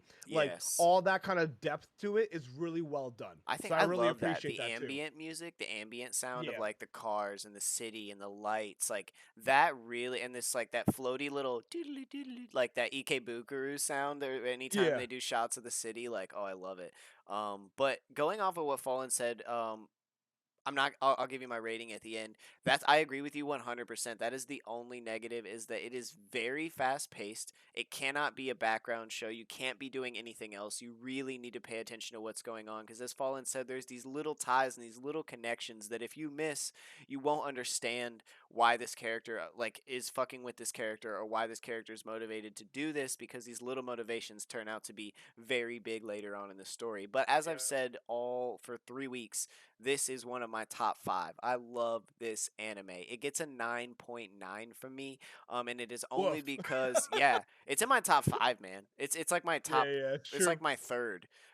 So yeah, it gets a 9.9. Second only to Ghost in the Shell and Initial D, but we'll talk about those at another time. Just like what fall, that's the only negative I can see is that it, especially if you're new to anime, I wouldn't even recommend it to people. I try not to recommend it to people who are new. In fact, I probably only recommend it to like my friends who are a bit of an otaku, like myself or Fallen, and I know will be interested in it and will watch it. Yeah. So just bear Because that in mind.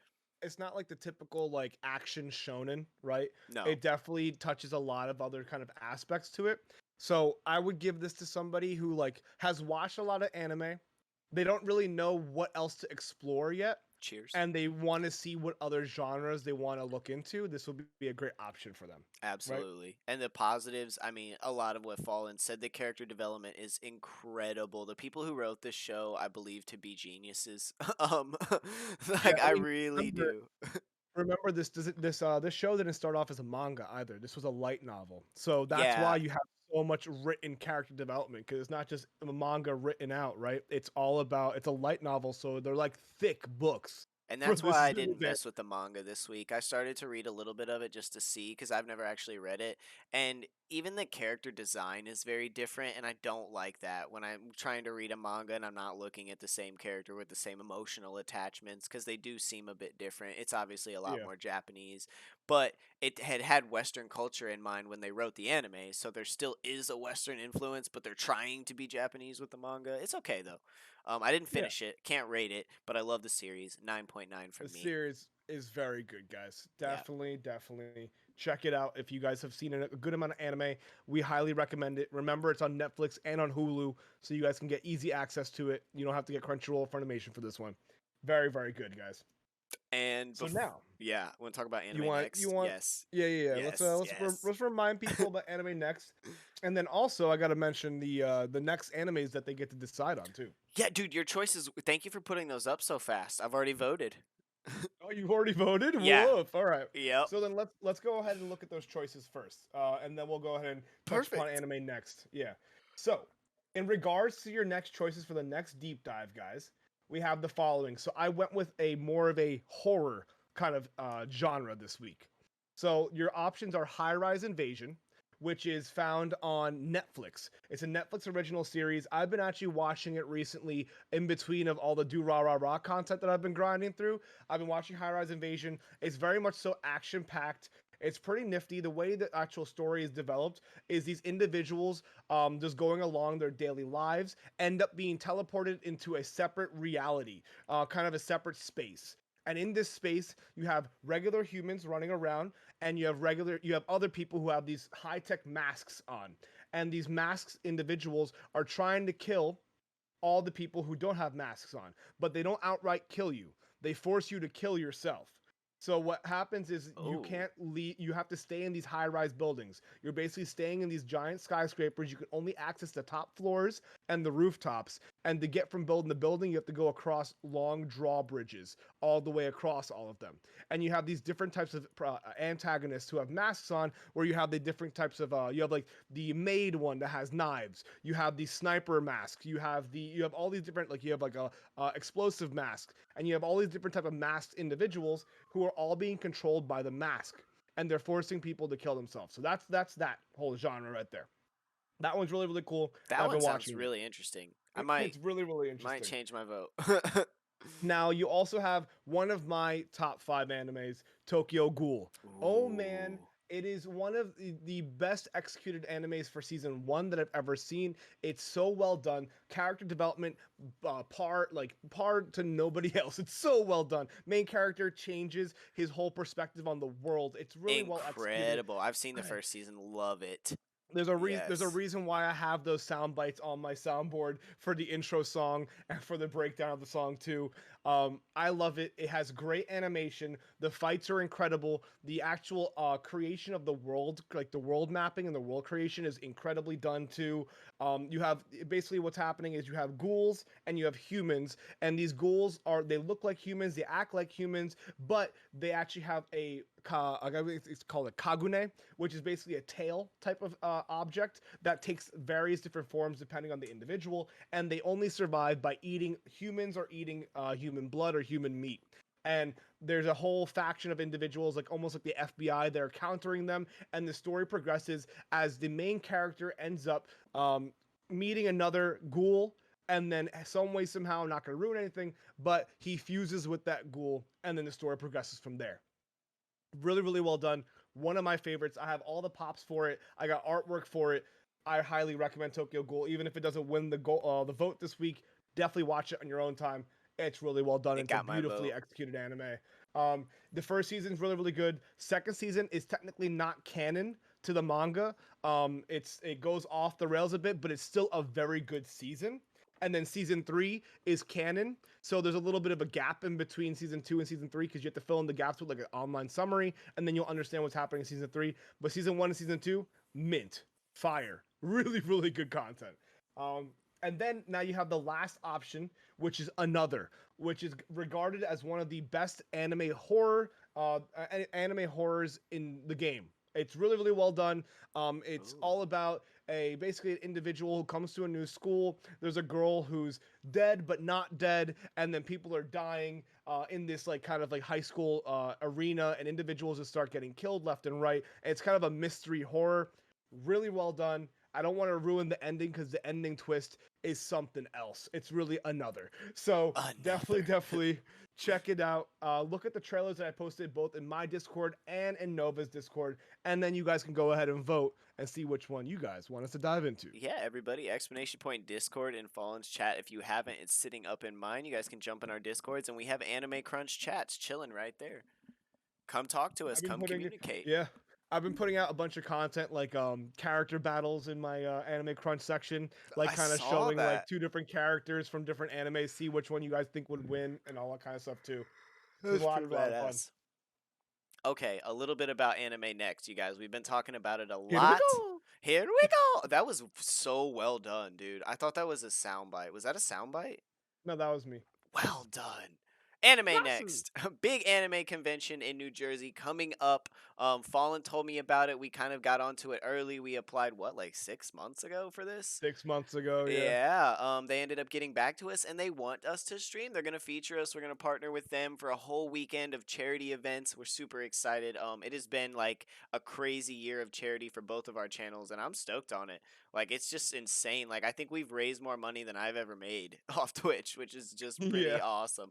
We're stoked to be on it. We're going to do a panel style show for that one. It's going to be a very long show. What do we have? 4 hours scheduled for the show? It's a four hour panel. Each hour is going to be individual segments that we're going to talk about. Mm-hmm. So as we planned, the first hour is Jay. going to be the anime through the decades kind of hour. That's going to lead into meta anime analysis, and then we have a special guest segment by Nine Lives, our fellow anime analyst that you can find on YouTube.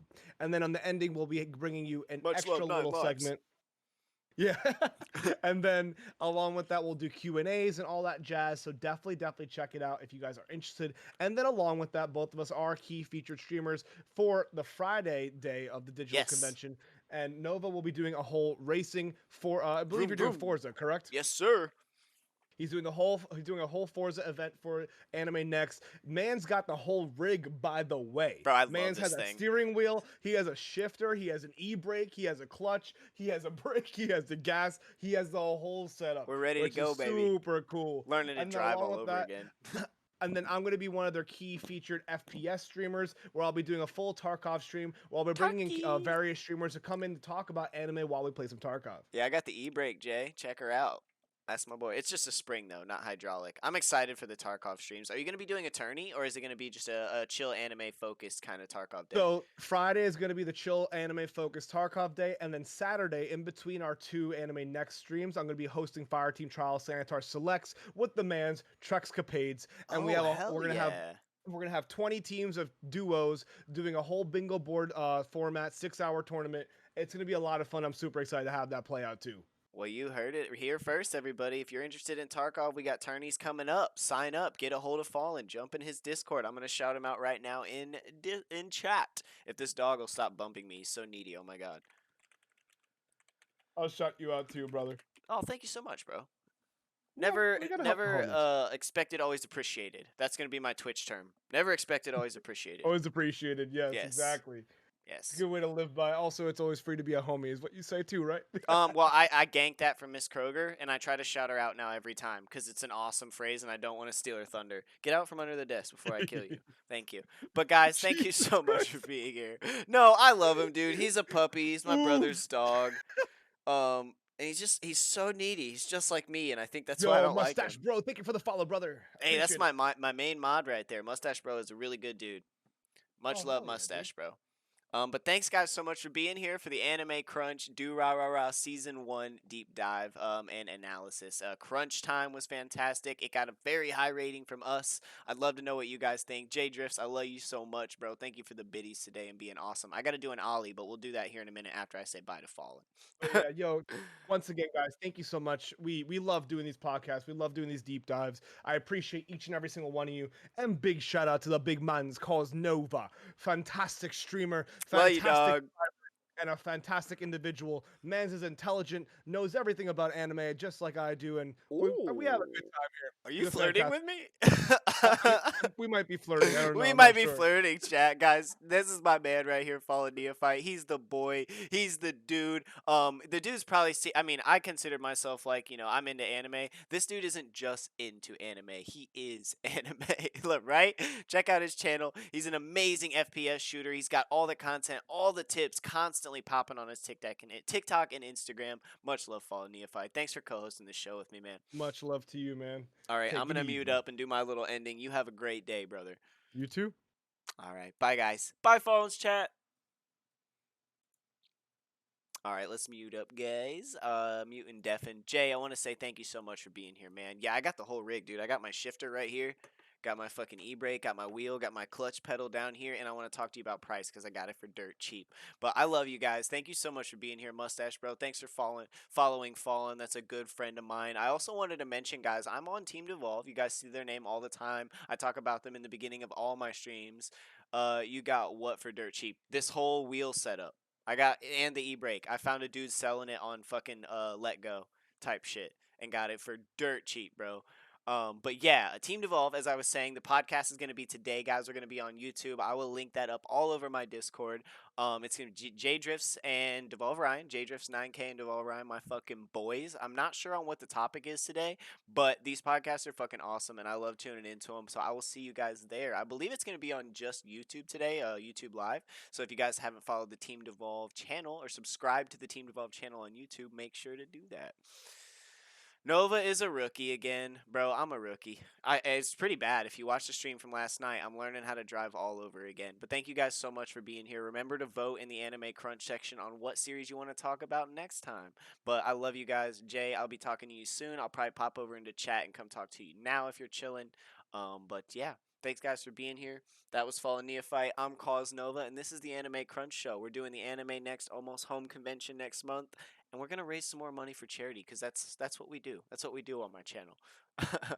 But let's find somebody to raid. Who's on? I didn't even think about raiding until just now. I never think about raiding. Oh, Miss Kroger's on. Perfect.